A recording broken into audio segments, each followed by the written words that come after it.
What's happening? It's Miss Cool. I have to come on here a couple times because I want to talk about triggers today. People have triggers, you know what I'm saying? I come on here and I run my mouth a lot of times and say, about communication. I haven't always been able to communicate. As a matter of fact, I still have issues communicating. Sometimes I've had to draw some pictures, okay? Some people out there that might be watching me in particular, I don't need to say your name, you know who you are. Did you trigger Miss Cool? Did you put a lot of stress on me and knew how I'd react and get a kick out of it and then run and get in your hole and you're real quiet now? Trust me. I've never intentionally thought I'm going to trigger somebody and then I'm going to watch them. And then I'm going to get a kick out of bothering them. You know there's a lot of people like that. But it usually comes from people in like 3rd and 4th grade. Okay? So sometimes it's okay if you react to these people. Let them know that they like triggering you. I call it tickling.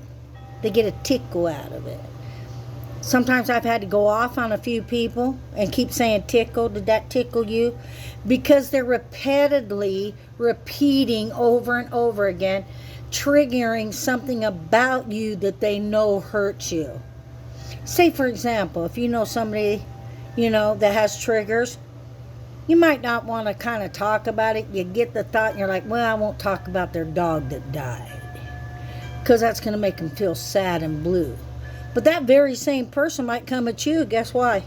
Because they want to trigger you. They want to make you feel like, I'm going to see and I'm going to wait to see their reaction. Let me tell you what, if you're involved with stuff like that, be careful of the reactions you're going to get.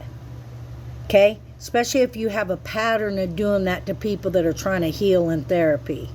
I got family members that tried it a long time. After they got their reaction, guess what they did?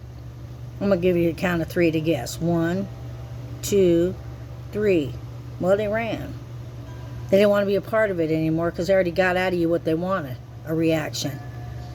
After all these years, Miss Cool really gets a kick out of people that do it now to me. But there's no one kind of to keep doing it to me now in the family because they got hip to how I'm going to handle it. So they'll try to come at you a different way. Folks, this isn't paranoia. This is people and families that are jealous. They're jealous you've got a good relationship with your children. They're jealous maybe your son bought you a car. They just can't handle it. It's really sad. Have I been jealous of people? Of course I have in my life. Everybody in life is going to experience the same feelings, whether it be positive or negative. Okay? They're going to notice that they're going to keep doing it.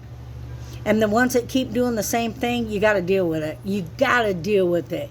Either you come forth and you say, hey, I don't want to handle things like that anymore. I'd like to change my attitude about it. And what the heck's going to hurt if I try something different? I think I'm going to stop triggering this person about the same thing over and over and over again and ask myself, how come I like doing that to somebody I claim to love? Okay? If you keep doing that to a person and you like their reaction because you're insecure, because you're hiding some things that maybe is wrong with you and you haven't dealt with, chill out. Know when to stop. Okay? You can go through the whole Bible and read story after story, turn the news on. People are gonna react. Look what happened to George Floyd. Look at him. The people are going to watch this video, a 17-year-old videoed, and sit there and say, oh, guess what? I don't think that cop murdered him. What is wrong with people?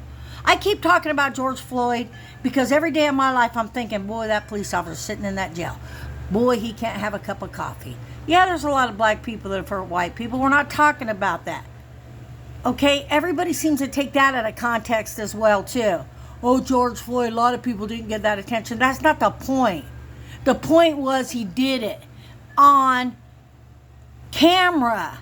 You got civilians standing there on a curb saying, hey, he can't breathe, man. People seem to want to take what they want out of the Bible, too. Oh, I'll take this scripture. Oh, I'll do this, I'll do that. And then we'll fight about it with everybody. Quit fighting with people over Jesus. Quit fighting with people over George Floyd. If you can't see the video and you can't hear what's happening, if you can't understand a 17-year-old took the video, I don't even want you as a friend. Get off my Facebook. Get off my stuff. Because something is wrong with you. Then you got the people that want to react to you and maybe say something else. I don't know. It's all about reaction, how to treat one another. Like, of course, when you get to know somebody, you could be like, well, you didn't know that they were going to react to something you said. So you kind of put it in your little reference file. That file's somewhere in this location. Oh, about right here. You got a heart, right? Well, inside this heart, the Bible talks about following it too. If somebody gets hurt from a certain subject or things going on, or you drive too damn fast in your car, it's going out to you, Ryan. When somebody gets in your car and sits shotgun, have some respect, all right? Quit driving so fast. You know, it's got a karma effect on it anyhow. You know, God bless you. I know this and that. I probably shouldn't have said that, but I worry about you. But I worry about a lot of people that drive too fast. I worry about a lot of people that can't make the wrong decisions, but then I become sick because I want to control them. So Miss Cool grew up with a lot of people that weren't in control. I was welcomed at an early age in an environment where my mother actually did a lot of damage to me. You know, and I'm going to get on here and I'm going to tell you what she did.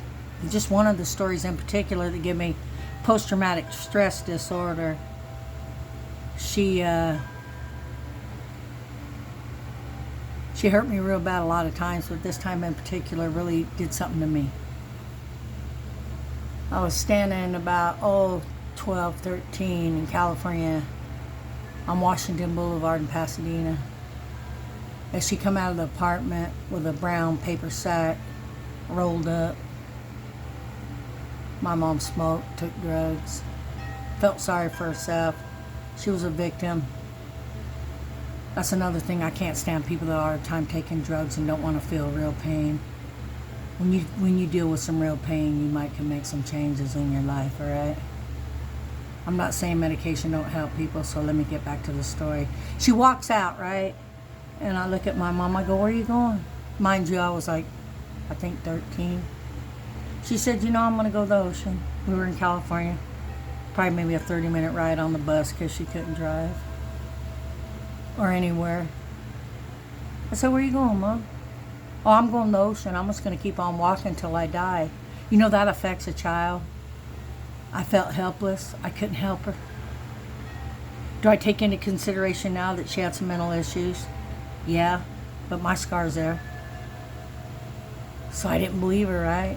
She said, I called a cab. I'm going to get in a cab and I'm going to go to the ocean and I'm just going to keep on walking. That's how miserable she was. You know, this was my first teachings on becoming codependent, control, and just not knowing how to deal or cope with things. Well, I didn't believe her, so I grabbed the bag out of her hand. I looked in it. Sure enough, there was a green bathing suit there at the bottom. A big old one piece. She's a big girl. Big woman. Big mama. Well, the cab pulled up. Let me go ahead and add to it. It was kind of drizzling. You know, you remember all those little things in your life in those moments. You know, that's why you hear Johnny Cash talking about smelling fried chicken on a Sunday walking through town and he was lonely. Or hearing kids' laughter. You pay attention to those moments, don't you? And years later, they trigger you, don't they? Smells, songs, food, places. And you got to deal with a lot, don't you? So I looked in the bag, and sure enough, there she got in the cab, right in front of me. She drove off and made a right-hand turn, the cab driver, down the street where I could just see feet away. I ran to the corner. I looked down that street. I forgive you today, Mom. I forgive you. I would never do that to a child. So Miss Cool saying I got post-traumatic stress disorder. You know, and you got to work through things. It's okay, I just told you that. Now what's up to you? Don't judge me. Don't judge me if I react to something that you do to me because you want a reaction. Okay? Try to do things in love. Don't look for reactions. Miss Cool gets pretty fed up with people doing that all the time. But I'm also inviting it now. But most of the people that have done it, they're real quiet now. God bless you. It's Miss Cool. I might draw a picture of a pig face.